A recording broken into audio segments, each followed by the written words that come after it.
Microphone, please. Microphone. There you go. And you have 3 minutes. Yes, ma'am.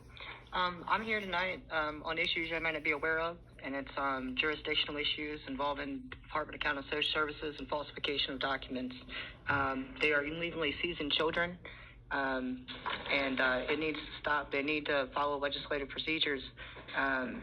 It has documents are being altered. Perjury is happening. And there's like 12 other families in Davidson County alone. They only allow you to go to one parenting evaluator, who's a former DSS employee.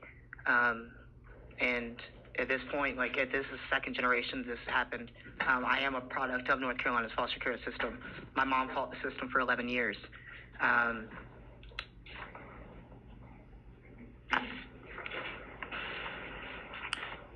No one is protecting the rights of the parents nor the children in this county. We have the right to due process, effective counsel. We are standing up in court telling that we're not having effective counsel. We're being denied access to effective counsel as indigent parents. The judges are allowing cases to proceed without effective counsel. You call Raleigh DHHS and inform them of what's going on. They admit that paper's altered, and they fail to do anything about it. They're locking our special needs children in institutions for up to a year at a time. My son has been institutionalized for the last 10 months due to autism. He has never had to be institutionalized in his life. A lack of foster parents.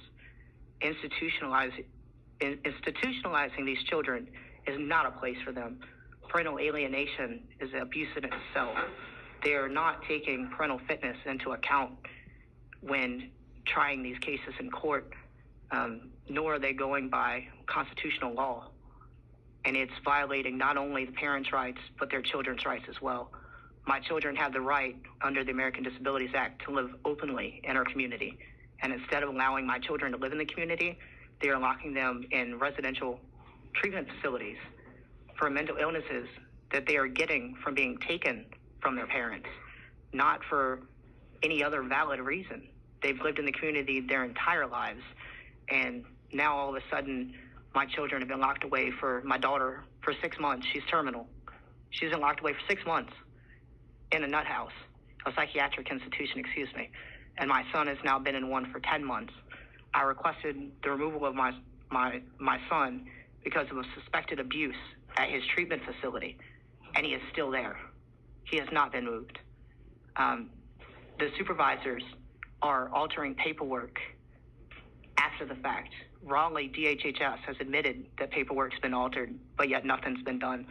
It needs to stop with this generation of my kids and not keep going and going and going. We have constitutional rights for a reason, and no one... 3 minutes, Mr. Hennis. Thank you. Thank you.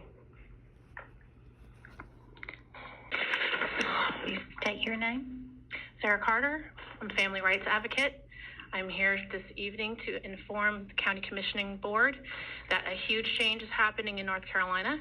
We currently have up in Raleigh an oversight for DSS that is putting together a committee and some procedures and policies, and perhaps a bill actually to provide that oversight for Department of Social Services. We have, for, as you heard, generations of damage that is being done to the society that we're living in North Carolina. I don't know if you've heard of the Chicken Boy case in Union County, but a DSS supervisor licensed herself as a foster care parent and physically, mentally, and emotionally abused the children that were in her care. That was many years ago. That young man has just now reached federal standing in his case, just now after all these years. It takes Department of Social Services a few hours to violate a family's rights, but it takes years and years, and sometimes you don't get that justice.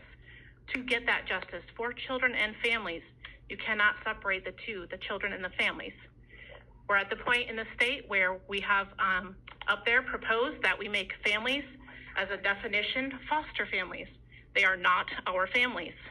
They are concerned members of the community that have good intentions, that we need to start taking a look at the details of what we're doing in Department of Social Services and the family court system so that we are not violating rights, We are not separating children unnecessarily, and that means digging deep down into your government structures and asking a few more questions. I was so honored to see some of the members of this board asking questions at the DSS meeting.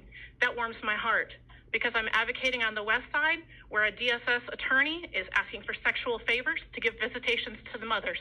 And I'm advocating on the east side of the state where DSS is telling an 88-year-old great-grandmother to get down on her knees and beg DSS what to do to get her great-grandchild. We have 6 federal lawsuits against DSS right now in North Carolina. And it's not because we don't care. It's because these are our children. We have rights grounded in by the Magna Carta that came over and created the basis of our country, property rights. But the Supreme Court says those rights are far more precious than just property rights. And that needs to be taken into account. And the children that actually do need assistance do need to get that assistance. We're seeing children every day that need that help. They're not getting it because they're not adoptable. We have come to the point where we are ignoring the details, and we have an industry of foster care and adoption where 68% or over 88% of the children recovered from human trafficking are recovered from DSS custody and care. That's a National Missing Children's Hotline statistic that's been to Congress. We're making changes, but we need you guys to make changes too. We need you to start hearing the people. We need you to start reaching back out to the people that you're representing and hearing their stories. 3 minutes, not just Ms. Carter. DSS. Thank you for your time.